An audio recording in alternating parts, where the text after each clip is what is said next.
Hello people, my name is Rage and welcome one and all to some more Hearthstone Goblins and Gnomes new card discussion. Yes, indeed, there have been a lot of new cards revealed, and I think it's time to expand on my previous video, talk some more about them, have some fun, and just get out there a crafting on. You with me? Holler at me if you're with me.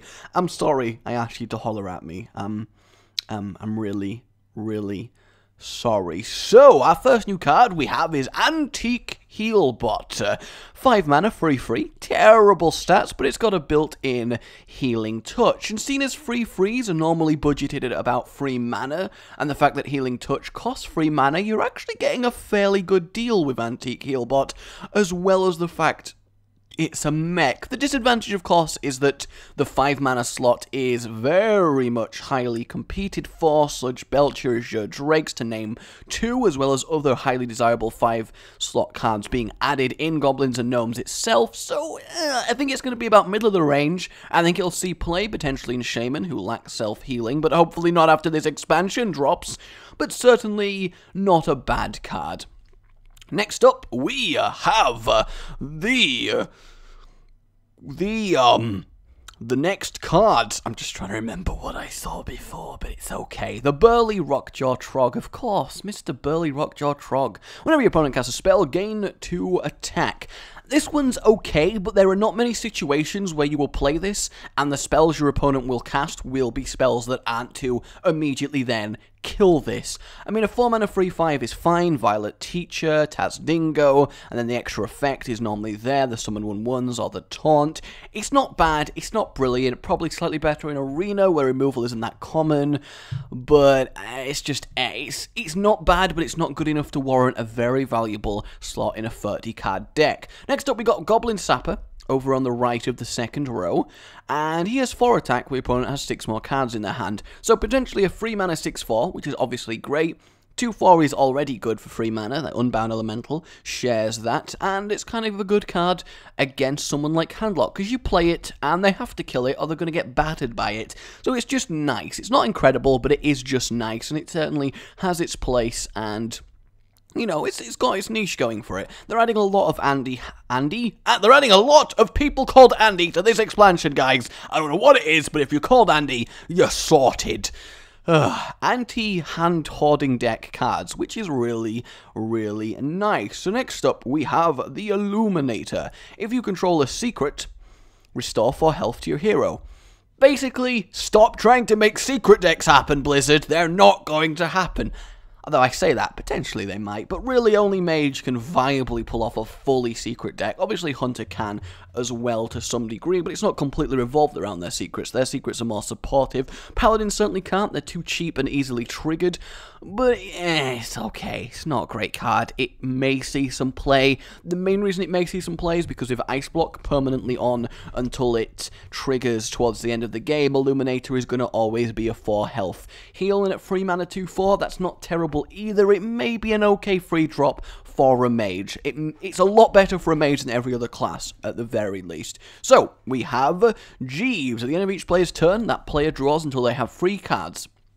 This is really good. This card is potentially awesome because it lets everyone other than Warlock actually play an aggressive hand-emptying deck. Because you play Jeeves, and then you suddenly draw 3, you refuel, and you go again. It makes him a very priority target to kill. The 1 damage is a little bit lackluster, but I think he definitely has his place in a sort of rushy aggro deck that isn't Warlock, so I do kinda like him. Also, he's Jeeves, I mean, a robot butler, that is what we need. Also, at this point, like I say, I realize I'm not going into massive detail about each card. If you want massive just like maybe 15 minutes of talk per card, there are people that do that, but I just want to give you a quick blast through overview and the general relative strength of each card, because I think that's a lot more fun and, you know, keep up the pace a little bit. I just kind of, that's how I work, you know, that's how I work. So Jeeves, pretty happy with him. I think he will see some fun little niche decks. Little Exorcist is awesome, just because it's called the Little Exorcist, and a taunt that gains 1/1 for every Death Rattle minion. 3 mana 2/3, not brilliant, but it does counter the constant Undertakerness, because they spam the Death Rattles out after them. You play this on 3 mana, and suddenly you've got maybe a 3/4, or if you're lucky, a 4/5 taunt. That's basically a better Sludge Belcher without the Death Rattle. Kind of a bad example, but you know what I mean, and they have to get through it. So, potentially quite good. If Death Rattle becomes a problem, it will see play. As of right now, I'm not entirely sure, but it certainly has potential. Yes, it does. Next up, we have the Foe Reaper, a new legendary. Also damages the minion next to whomever it attacks, so it's like a cleave of 6 damage. It's fine. 6/9 for 8 is a lot of stats, but the problem with it is if you're paying 8 mana, which is likely your entire turn, for a legendary, you want it to have immediate and tangible board impact, and the Foe Reaper just does not do that. It really doesn't, so I don't think it's going to see play. It's kind of the same reason Gruul doesn't seem play. On paper, he's really good, but they don't get to do anything before your opponent deals with them, and that's the main problem. So then we have Toshli, Battlecry, and Death Rattle.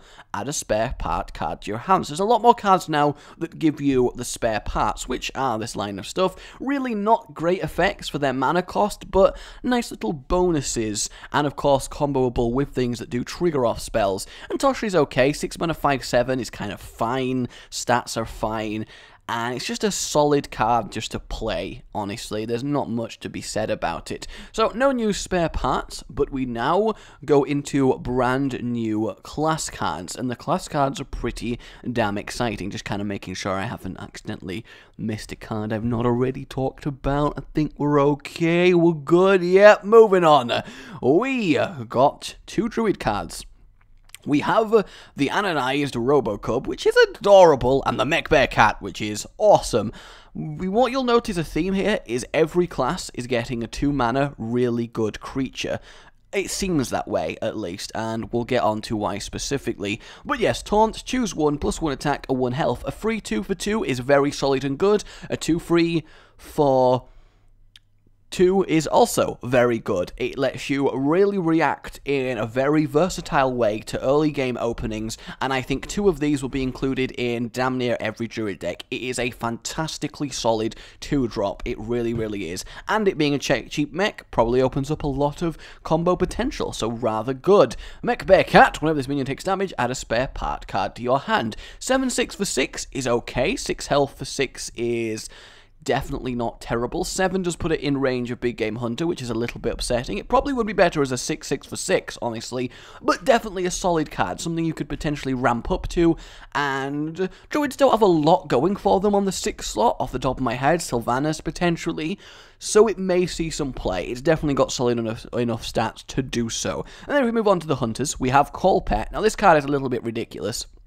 Draw a card for 2 mana, which is kind of terrible, but if it's a beast, it costs 4 less, and that allows for some ridiculous shenanigans, such as, oh, turn 2 Colpet, turn 3, I'ma play a Savannah Highmane, or turn 3, I'ma play the new legendary, because every class is getting a new legendary, Gazrilla, which is a little bit insane. Let's skip Feigned Death for now, because that's also... In fact, Hunter has got 3 ridiculously good cards so far. 7 mana, not a common mana slot, so something you can definitely fit in a deck. 6, it dodges Big Game Hunter. 9 health, big beefy minion for 7 mana. And whenever this minion takes damage, double its attack. Like 12, 24, 48. It's ridiculous. That's what doubling is. I'm glad I explained that. Aren't you guys glad I explained that?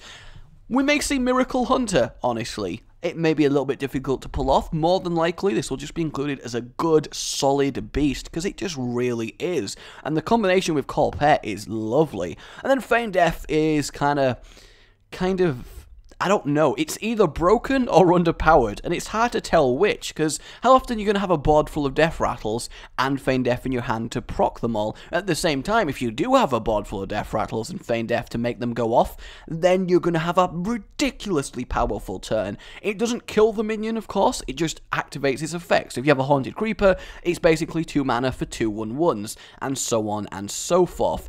It's really good on minions like the Piloted Shredders from earlier, because you can force out a new guy and still keep the minion, which is really nice. So 3 very good cards for the Hunters. The Mages have gained Snow Chugger, which is a 2/3 for 2, very solid, nothing wrong with that. That freezes anything it attacks. Lovely. It's a mech, solid stats, it's okay. We'll probably see play. The 2-drop isn't that competed for in Mage, maybe Thalnos and Apprentice, but it's still fine. It's definitely a solid 2-drop. Not as solid as some of the other 2-drops that are being revealed, but definitely pretty good. The freeze obviously offers up a lot of utility as well for the Mage. The Paladins, Cobalt Guardian. Whenever you summon a mech, gain Divine Shield.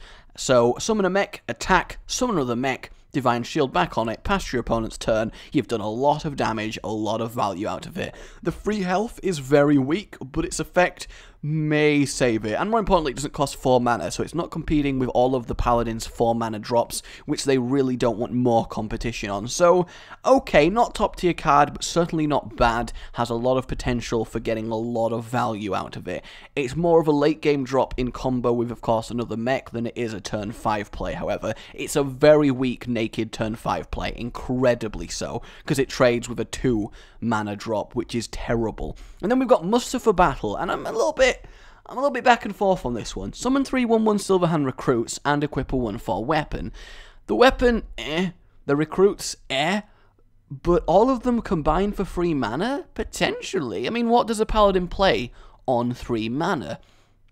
Aldor Peacekeeper is a late game drop, maybe Justice, and the thing is, it does combo nicely with Justice, but then it also equips you the weapon, so it kind of also doesn't. But what Blizzard have confirmed is that if you have 3 charges of Justice, play this, you'll get 3 2/2s, then the 1/4 weapon, so it does interact in a nice way, so potentially, it's potentially very comboable and strong, but as a naked turn 3 play, I don't know. Paladins normally just press their hero power early game anyway, so maybe it is useful. Just what would you replace it for? Because it's not a top priority card. It's an interesting one, it is. I'd love to know your opinions on it, and actually opinions on every card I've talked about so far. So, we now have the Scarlet Purifier. Deal 2 damage to all minions with Death Rattle. Brilliant. You play Undertaker, you spam a load of Death Rattles, the Paladin coins this out on turn 2, kills everything you own. Beautiful. What more could you ask for? Very, very solid card with fine stats for 3 mana. It does suffer from Succubus Syndrome with 3 health on 3 mana, so it trades with a 2-drop, but its effect is certainly worth it in a Death Rattle-filled meta. It really is. Then we got the Cog Hammer, a new paladin weapon. Give a friendly minion Divine Shield and Taunt. So you can swing 3 times for 2 damage, which is fine. That's like the Shaman's Axe. And then you just give a minion Divine Shield and Taunt. That's lovely. I think this will definitely see play. It's a really nice utility card, and again, gives something for a paladin to do in the first 3 turns other than press Silverhand Recruit, which is really nice to see. Moving on to them sweet, sweet priests, we got the Shrinkmeister. Give a minion -2 attack this turn. Or was that already announced, actually? I can't remember on that one. Either way, is good, isn't it? Lets them play with attack for their removal. And then the Rogues have got 4 new cards revealed, and they're a little bit insane. All of them, in fact. They're Auto Barber. Give your weapon +1 attack, 3/2.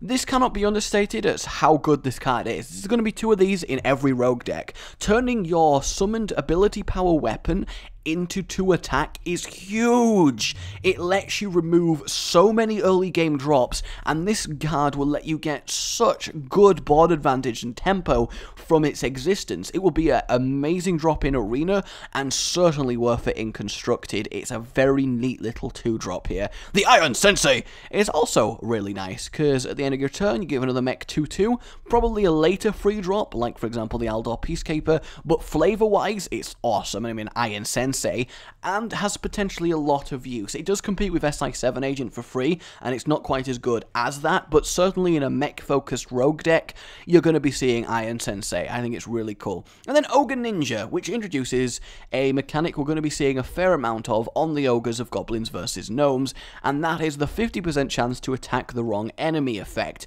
which is a little bit bad at first, but it's potentially amazing. So first of all, the stats. 5 mana for 6/6 is great. Normally for 5 mana you get a Stranglethorn Tiger, 5/5/5, that's how it's kind of budgeted, that's what we have to go on. So 5 for 6/6 is inherently better, it's kind of like the Nerubian Syndrome where 4 mana for 5/5 is just good.